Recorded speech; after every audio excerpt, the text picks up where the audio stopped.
Mēs atrodamies Tukuma mākslas muzejā. Šobrīd šeit norisinās izstāde Kurzemes māksla. Šīs izstādes kuratori ir Līga Lindenbauma. Izstādes ekspozīcija veidota no Kurzemes ievērojamākajiem māksliniekiem, par pamatu izmantojot Kurzemes ainavu.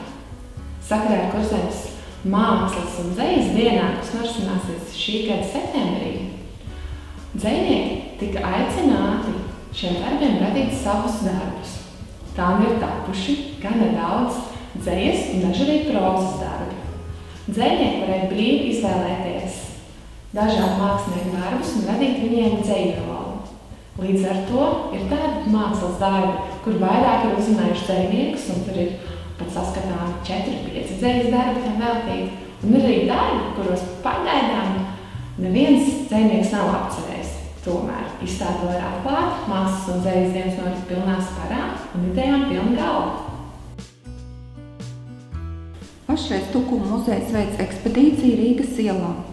Pie katras vēsturiskās ēkas ir paredzēts izvietot informatīvo plāksni ar īsu informāciju par nama vēsturi un īpašniekiem.